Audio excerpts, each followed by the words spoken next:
Assalamualaikum warahmatullahi wabarakatuh. Baiklah, kita mulai pembelajaran bersama Ibu Erlina Metia. Judulnya mengenai karakteristik daerah tempat tinggal dalam kerangka Negara Kesatuan Republik Indonesia. Tujuan pembelajarannya bisa dibaca sendiri. Kemudian ini adalah gambar wilayah Indonesia yang terbentang dari Sabang sampai Merauke. Daerah dalam kerangka Negara Kesatuan Republik Indonesia. Perjuangan menuju Negara Kesatuan Republik Indonesia. Sejarah tentang lahirnya Negara Kesatuan Republik Indonesia semakin menguat setelah Jepang menyerah tanpa syarat kepada sekutu. Peristiwa tersebut mendorong para pemuda dengan jiwa muda dan semangatnya bergerak mendesak golongan tua untuk secepatnya memproklamasikan kemerdekaan Indonesia. Kesepakatan pemuda di Jalan Pegangsaan Timur, Jakarta, membulatkan tuntutan pemuda bahwa kemerdekaan Indonesia adalah hak dan suara rakyat itu sendiri, tak dapat digantungkan kepada orang lain dan kerajaan lain. Jalan satu-satunya adalah memproklamasikan kemerdekaan oleh kekuatan bangsa Indonesia sendiri. Saat itu suasana di Rengas Dengklok menjadi tegang. Insinyur Soekarno oleh golongan pemuda diminta agar memenuhi keinginan rakyat Indonesia untuk memproklamasikan kemerdekaan dengan kekuatan bangsa sendiri. Setelah berdebat panjang, desakan para pemuda akhirnya disanggupi oleh Insinyur Soekarno. Pada tanggal 16 Agustus 1945, rombongan dari Rengas Dengklok tiba di Jakarta dengan mempertimbangkan berbagai tempat yang aman untuk membahas proklamasi.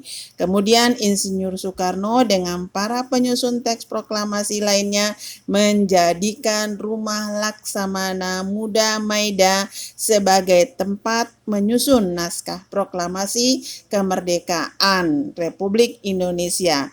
Di kediaman Laksamana Muda Maida di Jakarta Imam Bonjol, di Jalan Imam Bonjol nomor 1 Jakarta.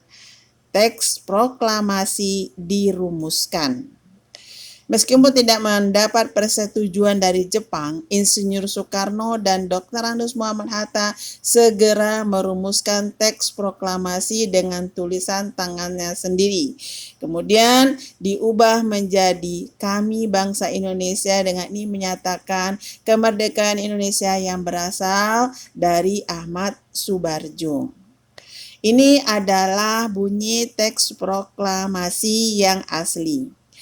Kalimat kedua, Soekarno berbunyi, hal-hal mengenai pemindahan kekuasaan dan lain-lainnya akan diselenggarakan dengan cara yang secermat-cermatnya, serta dalam tempo yang sesingkat-singkatnya.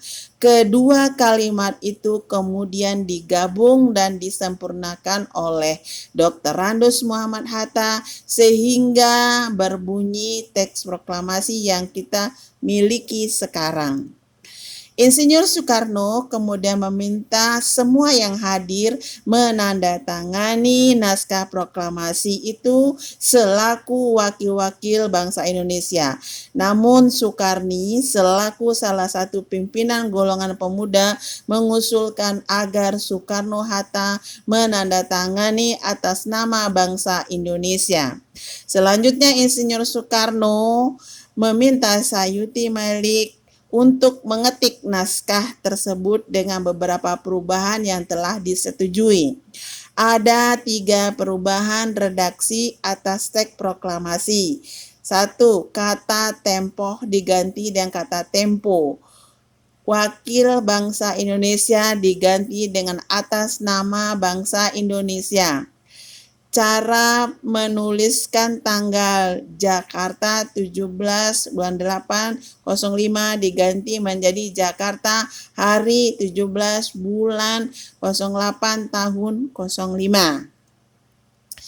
Selanjutnya setelah diketik oleh Sayuti Melik, teks proklamasi ditandatangani oleh Insinyur Soekarno dan Dr. Andes Muhammad Hatta. Pada tanggal 17 Agustus 1945 hari Jumat pukul 10 WIB di depan rumah Insinyur Soekarno, Jalan Pegangsaan Timur nomor 56 Jakarta, Insinyur Soekarno dengan didampingi Dr. Andes Muhammad Hatta membacakan teks proklamasi dengan disaksikan lebih kurang 1.000 orang. Setelah teks proklamasi dibacakan, dikibarkanlah sang merah putih oleh Suhud dan Latif Hendra di Ningrat secara spontan peserta menyanyikan lagu Indonesia Raya. Sehingga sampai sekarang setiap pengibaran bendera dalam upacara bendera selalu diiringi dengan lagu kebangsaan Indonesia Raya. Berita proklamasi ini menyebar dengan cepat ke seluruh Indonesia, bahkan sampai ke luar negeri. Teks proklamasi disusun secara singkat dan hanya terdiri atas 2 alinea. Kedalaman makna yang termuat dalam teks proklamasi menunjukkan kelebihan dan ketajaman pemikiran para pembuat naskah proklamasi itu. Alinea pembuka pertama teks proklamasi berbunyi, "Kami bangsa Indonesia menyatakan dengan ini kemerdekaan Indonesia." Hal ini mengandung makna bahwa kemerdekaan bangsa Indonesia telah dinyatakan dan diumumkan kepada dunia. Alinea kedua berbunyi, "Hal-hal yang mengenai pemindahan kekuasaan dan lain-lain diselenggarakan dengan cara seksama dan dalam tempo yang sesingkat-singkatnya." Bermaksud agar pemindahan kekuasaan pemerintahan harus dilaksanakan secara hati-hati dan penuh perhitungan agar tidak terjadi pertumpahan darah secara besar-besaran.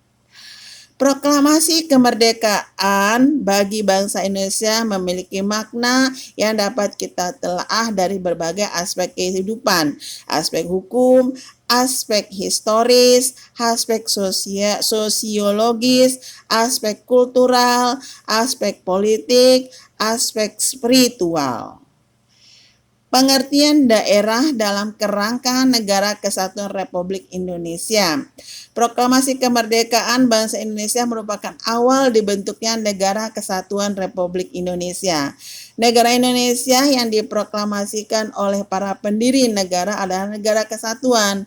Pasal 1 ayat 1 Negara Republik Indonesia tahun 1945 menyatakan negara Indonesia adalah negara kesatuan yang berbentuk republik. Pancasila dan Undang-Undang Dasar Negara Indonesia mengatur persatuan dan kesatuan dalam beberapa ketentuan sebagai berikut. 1. Sila ketiga Pancasila. Pembukaan Undang-Undang Dasar 45 alinea keempat. Pasal 1 ayat 1 Undang-Undang Dasar 1945. MPR menyatakan bahwa ada 7 prinsip yang menjadi paradigma dan arah politik yang mendasari pasal-pasal 18, 18A, dan 18B, yaitu prinsip daerah yang mengatur dan mengurus sendiri urusan pemerintahan menurut asas otonomi dan tugas perbantuan. Yang kedua, prinsip menjalankan otonomi seluas-luasnya.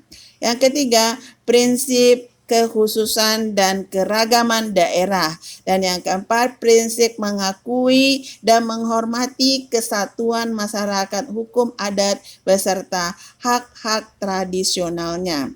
Demikianlah materi kita pagi ini ya, yang bagian A ada di buku cetak kamu bab 6 bagian A.